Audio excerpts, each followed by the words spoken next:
ഓസിയുടെ ഗർഭകാലമാണ് ഇപ്പോൾ കൃഷ്ണകുമാർ കുടുംബത്തിലെ ഏറ്റവും വലിയ വിശേഷം. കല്യാണം കഴിഞ്ഞതു മുതൽ ഓസിയുടെ ജീവിതത്തിലെ ഓരോ വിശേഷ ദിവസവും ആഘോഷമായിരുന്നു. എല്ലാ കുടുംബത്തിലെ ഓരോരുത്തരും തങ്ങളുടെ യൂട്യൂബ് ചാനലിലൂടെയും പങ്കുവെക്കാറുണ്ട്. കുഞ്ഞു വരാൻ ഇനി ദിവസങ്ങളേയുള്ളൂ. വീട് പൂർണ്ണമായും പുതിയ കുഞ്ഞതിഥിയെ സ്വീകരിക്കാൻ തയ്യാറെടുത്തു കഴിഞ്ഞു. കുഞ്ഞ് എന്തായിരിക്കും, ഓരോരുത്തരെയും കുഞ്ഞ് എന്തൊക്കെ വിളിക്കും എന്നൊക്കെയുള്ള സംസാരങ്ങളൊക്കെ തുടങ്ങിയിട്ട് ദിവസങ്ങളായി. ഓസിയുടെ കുഞ്ഞ് എന്നെ ചിറ്റ, കുഞ്ഞമ്മ എന്നൊന്നും വിളിക്കേണ്ട എന്നാണ് ഇളയ സഹോദരി ഇഷാനി പറഞ്ഞത്. എനിക്കെൻ്റെ പേര് വിളിക്കുന്നതാണിഷ്ടം. ഓസിയുടെ ബേബി എന്നെ ഇഷാനി എന്ന് വിളിച്ചാൽ മതിയെന്ന് താരപുത്രി പറഞ്ഞിരുന്നു. അത് വലിയ രീതിയിൽ വിമർശനത്തിന് ഇടയാക്കുകയും ചെയ്തു. ഇനി അടുത്ത ഉത്തരവാദിത്തം അമ്മൂമ്മയ്ക്കാണ്.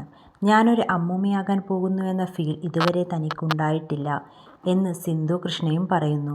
അൻസിബയുടെ പുതിയ വീഡിയോയിലാണ് അമ്മൂമ്മയാകുന്നു എന്ന ഫീൽ വരാത്തതിനെക്കുറിച്ച് സിന്ധു കൃഷ്ണ സംസാരിച്ചത്. എന്നെ സംബന്ധിച്ച് നമ്മുടെ വീട്ടിൽ അഞ്ചാമതൊരു കുഞ്ഞ് ബേബി കൂടെ വരുന്നു എന്ന ഫീൽ മാത്രമേ ഉള്ളൂ. ഞാൻ അമ്മൂമ്മയാകുന്നു എന്ന ചിന്തയൊന്നും വന്നിട്ടില്ല. അത് വരുമായിരിക്കും, പക്ഷേ ഇതുവരെ ഡെവലപ്പ് ആയിട്ടില്ല. കുഞ്ഞു വരുന്നുവെന്ന എക്സൈറ്റ്മെൻ്റൊക്കെ ഉണ്ട്, പക്ഷേ അമ്മൂമ്മ എന്ന ചിന്ത വന്നിട്ടില്ല. എന്തിന്, അമ്മുവിനെ പ്രസവിച്ചപ്പോൾ അമ്മയാണ് എന്ന ഫീൽ എനിക്ക് വന്നത് ഒരുപാട് കാലങ്ങളെടുത്തിട്ടാണ് എന്നും സിന്ധു കൃഷ്ണ പറയുന്നു. അന്ന് വീട്ടിൽ ഒരുപാട് കസിൻസൊക്കെ ഉണ്ടായിരുന്നു. കുഞ്ഞിനെ നോക്കാനും എടുക്കാനും എല്ലാം ചുറ്റിൽ ആൾക്കാരുണ്ട്. ഞാൻ അമ്മുവിൻ്റെ ചേച്ചിയാണ് എന്ന ഫീലായിരുന്നു എനിക്ക്. കരയുമ്പോഴൊക്കെ കരയല്ലേ ചേച്ചി, ഇപ്പോൾ എടുത്തു തരാം എന്നൊക്കെയാണ് പറഞ്ഞിരുന്നത്.